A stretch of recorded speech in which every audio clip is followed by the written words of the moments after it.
Chapter 8. Lord Krishna fights with Banasura. When the 4 months of the rainy season passed, and still Aniruddha had not returned home, all the members of the Yadu family became much perturbed. They could not understand how the boy was missing. Fortunately, one day the great sage Narada came and informed the family about Aniruddha's disappearance from the palace.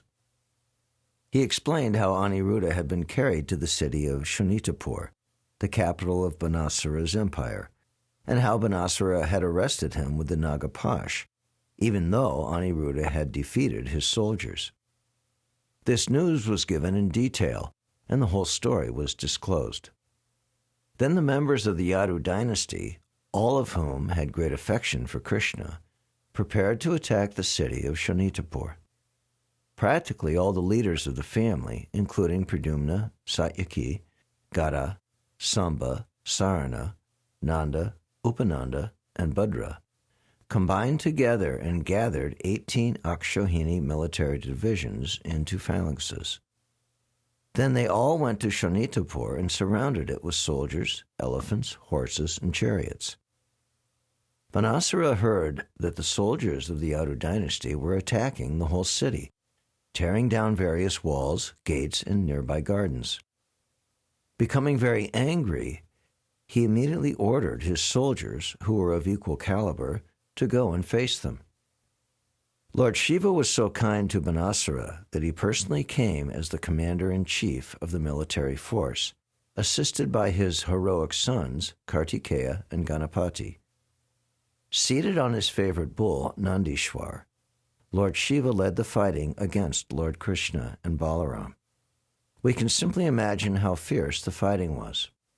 Lord Shiva with his valiant sons on one side, and Lord Krishna, the Supreme Personality of Godhead, and his elder brother, Sri Balaramji, on the other. The fighting was so fierce that those who saw the battle were struck with wonder, and the hairs on their bodies stood up. Lord Shiva was engaged in fighting directly with Lord Krishna. Pradyumna was engaged with Kartikeya, and Lord Balaram was engaged with Banasura's commander-in-chief, Kumbhanda, who was assisted by Kupakarna. Samba, the son of Krishna, was engaged in fighting with the son of Banasura, and Banasura was engaged in fighting with Satyaki, commander-in-chief of the Yadu dynasty. In this way the fighting was waged. News of the fighting spread all over the universe.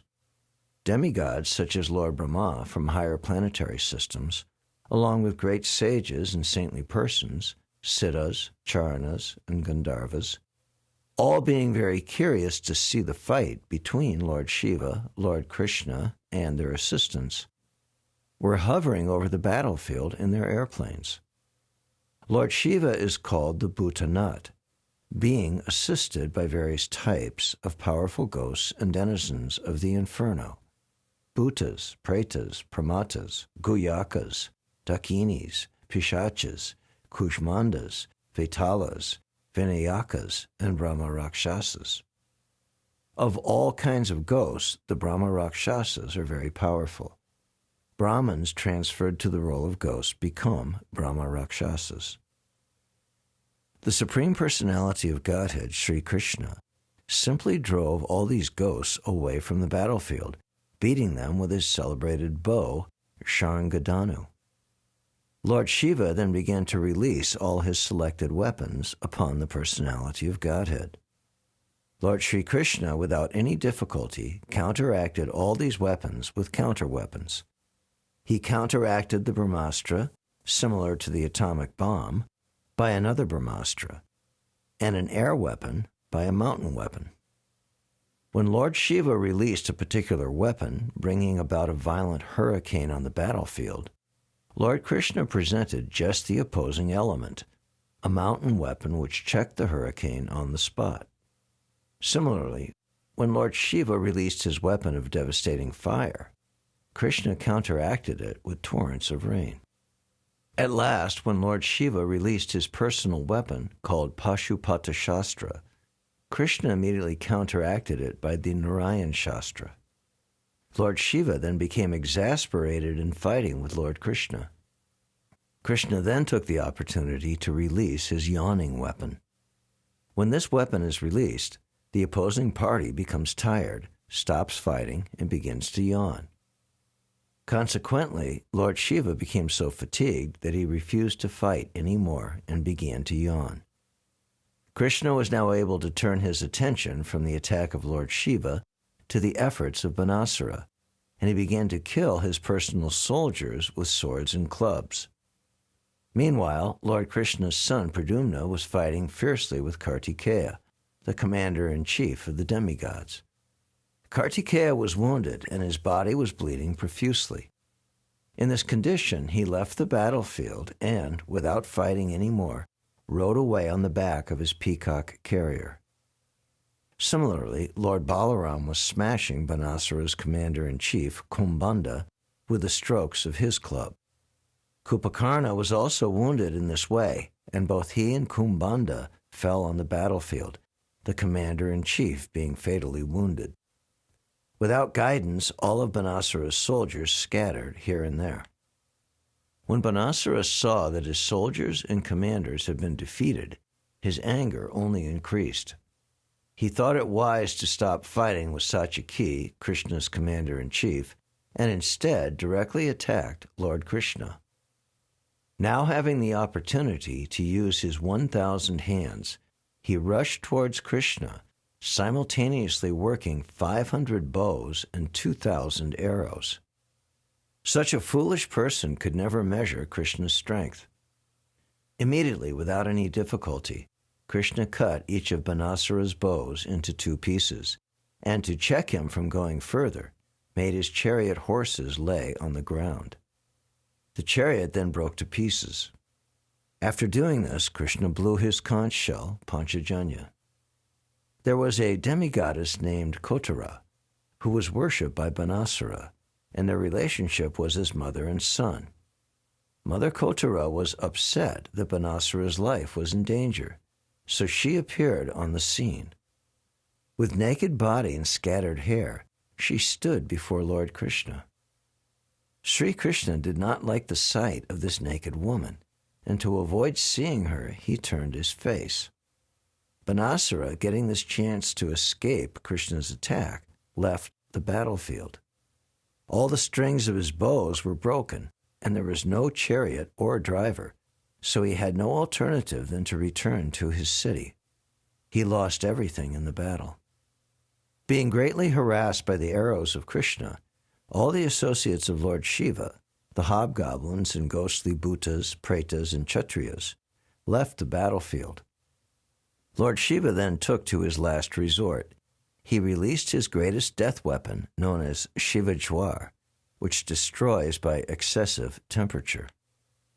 It is said that at the end of this creation, the sun becomes 12 times more scorching than usual.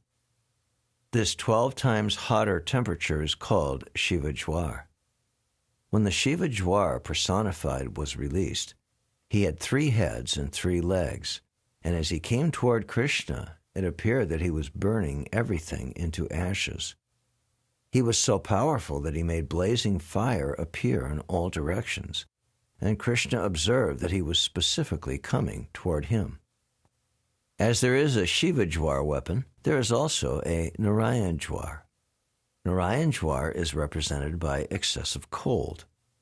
When there is excessive heat, one can somehow or other tolerate it, but when there is excessive cold, everything collapses. This is actually experienced by a person at the time of death.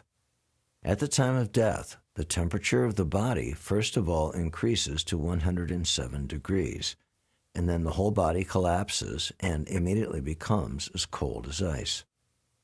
To counteract the scorching heat of the Shivajwar, there is no other weapon but Narayanjwar.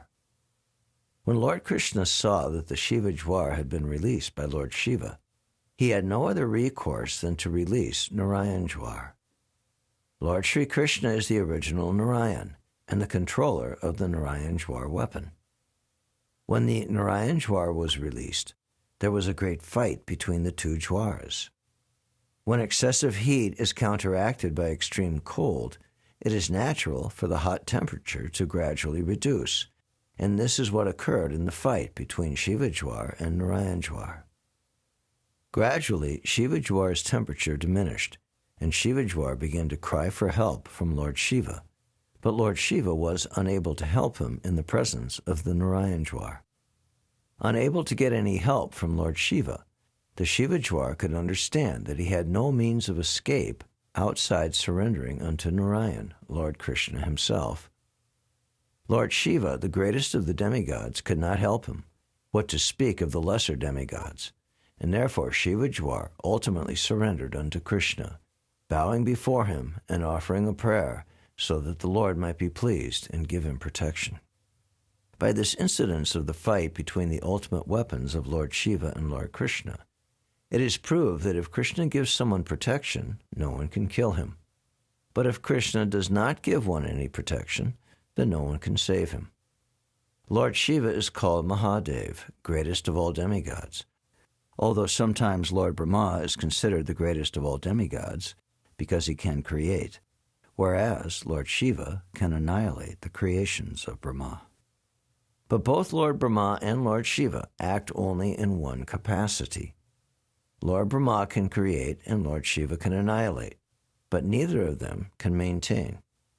Lord Vishnu, however, not only maintains, but he creates and annihilates also.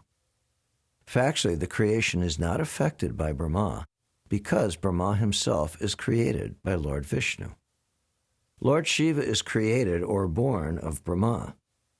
The Shivajwar thus understood that without Krishna or Narayan, no one could help him. He therefore rightly took shelter of Lord Krishna, and with folded hands began to pray as follows. My dear Lord, I offer my respectful obeisances unto you, because you have unlimited potencies. No one can surpass your potencies, and thus you are the Lord of everyone. Generally, people consider Lord Shiva to be the most powerful personality in the material world. But Lord Shiva is not all-powerful. You are all-powerful. This is factual. You are the original consciousness or knowledge.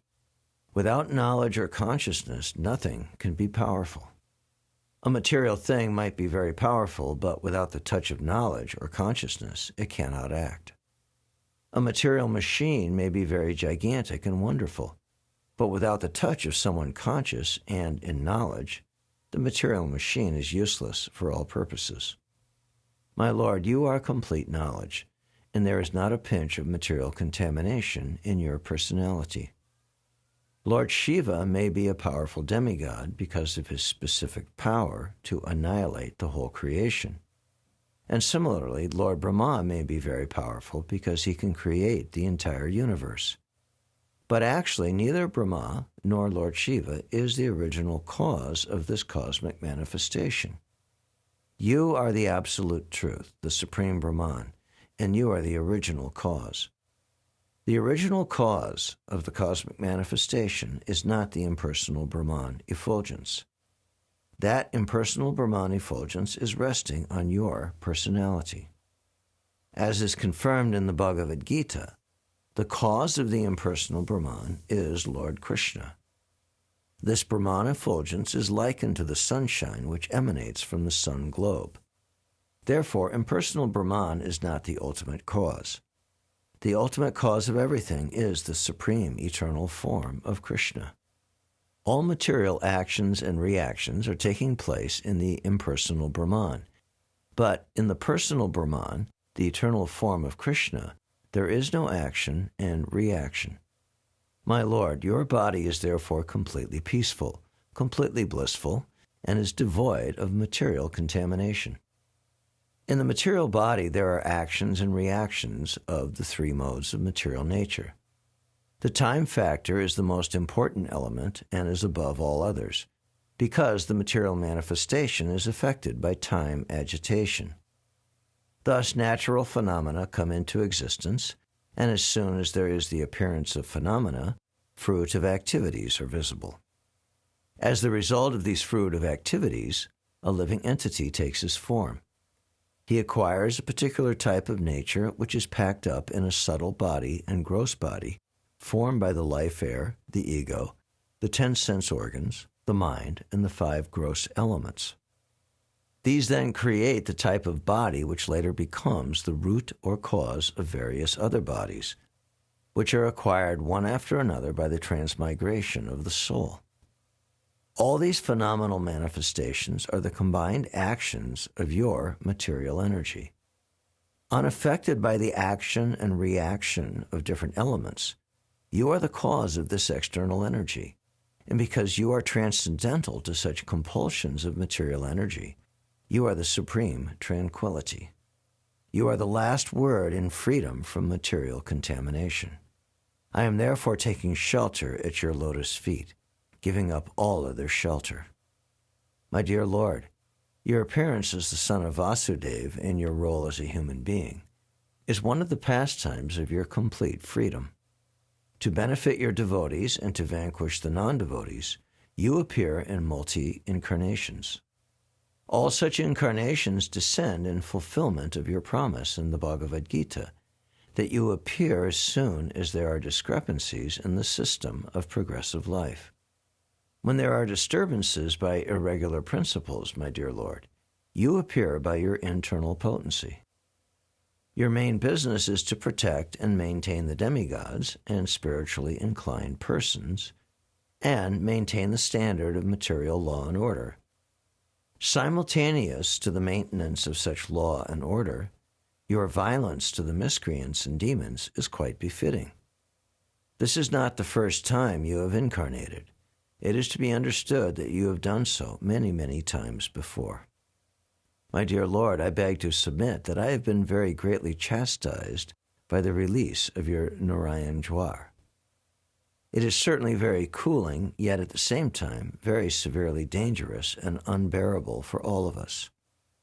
My dear Lord, as long as one is forgetful of Krishna consciousness, driven by the spell of material desires and ignorant of the ultimate shelter at your lotus feet, one who has accepted this material body becomes disturbed by the 3 miserable conditions of material nature. Because one does not surrender unto you, he therefore continues to suffer perpetually. After hearing the Shiva Jwar, Lord Krishna replied, O 3-headed one, I am pleased with your statement. Be assured there is no more suffering for you from the Narayan Jwar. Not only are you now free from fear of Narayan Jwar, but anyone in the future who simply recollects this fight between Shiva Jwar and Narayan Jwar will also be freed from all kinds of fearfulness. After hearing the Supreme Personality of Godhead, the Shiva Jwar offered his respectful obeisances unto his lotus feet and left. In the meantime, Banasura somehow or other recovered from his setbacks and, with rejuvenated energy, returned to fight. This time Banasura appeared before Lord Krishna, who was seated on his chariot, with different kinds of weapons in his 1,000 hands. Banasura was very much agitated. He began to splash his different weapons like torrents of rain upon the body of Lord Krishna. When Lord Krishna saw the weapons of Banasura coming at him, like water coming out of a strainer, he took his sharp-edged Sudarshan disc and began to cut off the demon's 1,000 hands, one after another, just as a gardener trims the twigs of a tree with sharp cutters. When Lord Shiva saw that his devotee Banasura could not be saved even in his presence, he came to his senses and personally came before Lord Krishna and began to pacify him by offering the following prayers. Lord Shiva said, My dear Lord, you are the worshipable object of the Vedic hymns. One who does not know you considers the impersonal Brahmajyoti to be the ultimate supreme absolute truth, without any knowledge that you are existing behind your spiritual effulgence in your eternal abode. My dear Lord, you are therefore called Param Brahman. This word, Param Brahman, has been used in the Bhagavad Gita to identify you. Saintly persons who have completely cleansed their hearts of all material contamination can realize your transcendental form, although you are all-pervading like the sky, unaffected by any material thing. Only the devotees can realize you and no one else. In the impersonalist conception of your supreme existence, the sky is just like your navel, the fire is your mouth, and the water is your semina. The heavenly planets are your head. All the directions are your ears. The Urvi planet is your lotus feet. The moon is your mind, and the sun is your eye. As far as I am concerned, I act as your ego. The ocean is your abdomen, and the king of heaven, Indra, is your arm. Trees and plants are the hairs of your body. The cloud is the hair on your head, and Lord Brahma is your intelligence. All the great progenitors, known as Prajapatis, are your symbolic representatives. And religion is your heart. The impersonal feature of your supreme body is conceived of in this way, but you are ultimately the supreme person. The impersonal feature of your supreme body is only a small expansion of your energy. You are likened to the original fire, and the expansions are your light and heat.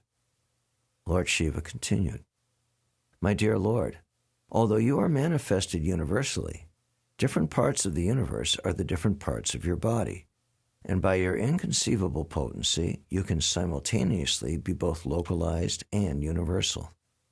In the Brahma Samhita, we also find it stated that although you always remain in your abode, Goloka Vrindavan, you are nevertheless present everywhere. As stated in the Bhagavad Gita, you appear to protect the devotees, which indicates good fortune for all the universe. All of the demigods are directing different affairs of the universe by your grace only. Thus, the 7 upper planetary systems are being maintained by your grace. At the end of this creation, all manifestations of your energies, whether in the shape of demigods, human beings, or lower animals, enter into you, and all immediate and remote causes of cosmic manifestation rest in you without distinctive features of existence. Ultimately, there is no possibility of distinction between yourself and any other thing on an equal level with you or subordinate to you. You are simultaneously the cause of this cosmic manifestation and its ingredients as well. You are the supreme whole, one without a second. In the phenomenal manifestation, there are 3 stages: the stage of consciousness, the stage of semi-consciousness and dreaming, and the stage of unconsciousness. But your lordship is transcendental to all these different material stages of existence. You exist, therefore, in a 4th dimension, and your appearance and disappearance do not depend on anything beyond yourself. You are the supreme cause of everything, but for yourself there is no cause. You yourself cause your own appearance and disappearance. Despite your transcendental position, my Lord, in order to show your 6 opulences and advertise your transcendental qualities, you have appeared in your different incarnations: fish, tortoise, boar, Nrsimha, Keshava, etc., by your personal manifestation. And you have appeared as different living entities by your separated manifestations. By your internal potency, you appear as the different incarnations of Vishnu, and by your external potency, you appear as the phenomenal world. Because it is a cloudy day to the common man's eyes, the sun appears to be covered. But the fact is that because the sunshine creates the cloud, even though the whole sky is cloudy, the sun can never actually be covered. Similarly, the less intelligent class of men claims that there is no God. But when the manifestation of different living entities and their activities is visible, enlightened persons see you present in every atom and through the via media of your external and marginal energies.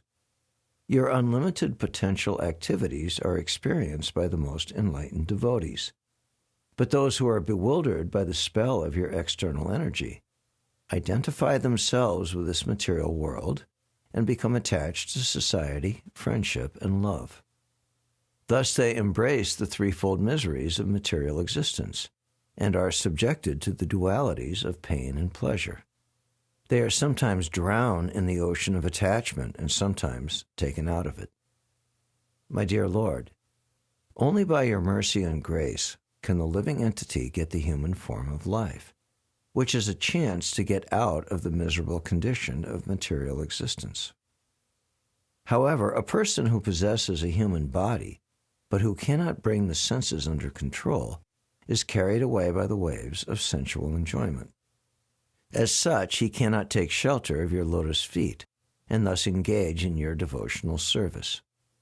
The life of such a person is very unfortunate, and anyone living such a life of darkness is certainly cheating himself and thus cheating others also. Therefore, human society without Krishna consciousness is a society of cheaters and the cheated. My Lord, you are actually the dearmost supersoul of all living entities and the supreme controller of everything. The human being who is always illusioned is afraid of ultimate death. A man who is simply attached to sensual enjoyment voluntarily accepts the miserable material existence and thus wanders after the will-o'-the-wisp of sense pleasure. He is certainly the most foolish man, for he drinks poison and puts aside the nectar. My dear Lord, all the demigods, including myself and Lord Brahma, as well as great saintly persons and sages who have cleansed their hearts of this material attachment, have, by your grace, wholeheartedly taken shelter of your lotus feet. We have all taken shelter of you because we have accepted you as the Supreme Lord and the dearmost life and soul of all of us. You are the original cause of this cosmic manifestation. You are its supreme maintainer, and you are the cause of its dissolution also. You are equal to everyone, the most peaceful, supreme friend of every living entity. You are the supreme worshipable object for every one of us. My dear Lord, let us always be engaged in your transcendental loving service, so that we may get free from this material entanglement. Lastly, my Lord, I may inform you that this Banasura is very dear to me. He has rendered very valuable service unto me. Therefore, I want to see him always happy. Being pleased with him, I have given him the assurance of safety. I pray to you, my Lord, that as you were pleased upon his forefathers, King Prahlad and Bali Maharaj, you will also be pleased with him. After hearing Lord Shiva's prayer, Lord Krishna addressed him also as Lord and said, My dear Lord Shiva, I accept your statements, and your desire for Banasura is also accepted by me.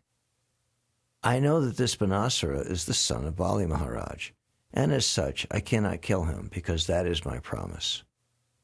I gave a benediction to King Prahlad that all the demons who would appear in his family would never be killed by me. Therefore, without killing this Banasura, I have simply cut off his arms to deprive him of his false prestige. The large number of soldiers which he was maintaining became a burden on this earth, and I have killed them all in order to minimize the burden. Now he has 4 remaining arms, and he will remain immortal without being affected by the material pains and pleasures. I know that he is one of the chief devotees of your lordship, so you can now rest assured that henceforward he need have no fear from anything. When Banasura was benedicted by Lord Krishna in this way, he came before the Lord and bowed down before him, touching his head to the earth. He immediately arranged to bring Aniruddha along with his daughter Usha, seated on a nice chariot, and presented them before Lord Krishna. After this, Lord Krishna took charge of Aniruddha and Usha, who had become very opulent materially because of the blessings of Lord Shiva. Thus, keeping forward a division of 1 Akshahini of soldiers, Krishna began to proceed toward Dwarka. In the meantime, all the people at Dwarka, having received the news that Lord Krishna was returning with Aniruddha and Usha in great opulence, decorated every corner of the city with flags, festoons, and garlands. All the big roads and crossings were carefully cleansed and sprinkled with sandalwood pulp mixed with water. Everywhere there was the flavor of sandalwood. All the citizens, accompanied by their friends and relatives, welcomed Lord Krishna with great pomp and jubilation. At that time, there was a tumultuous vibration of conch shells and drums and bugles to receive the Lord. In this way, the Supreme Personality of Godhead, Krishna, entered his capital, Dwarka. Shukadeva Goswami assured King Parikshit that the narration of the fight between Lord Shiva and Lord Krishna is not at all inauspicious like ordinary fights. On the contrary, if one remembers the narration of this fight between Lord Krishna and Lord Shiva in the morning and takes pleasure in the victory of Lord Krishna, he will never experience defeat anywhere in his struggle of life. This episode of Banasura's fighting with Krishna and later on being saved by the grace of Lord Shiva is confirmation of the statement in the Bhagavad Gita that the worshippers of demigods cannot achieve any benediction without its being sanctioned by the Supreme Lord, Krishna. Here in this narration, we find that although Banasura was a great devotee of Lord Shiva, when he faced death by Krishna, Lord Shiva was not able to save him. But Lord Shiva appealed to Krishna to save his devotee, and it was thus sanctioned by the Lord. This is the position of Lord Krishna. The exact words used in this connection in the Bhagavad Gita are Mayaiva Vihitan Hitan. This means that without the sanction of the Supreme Lord, no demigod can award any benediction to the worshipper. Thus ends the Bhaktivedanta purport of the second volume, 8th chapter of Krishna. Lord Krishna fights with Banasura.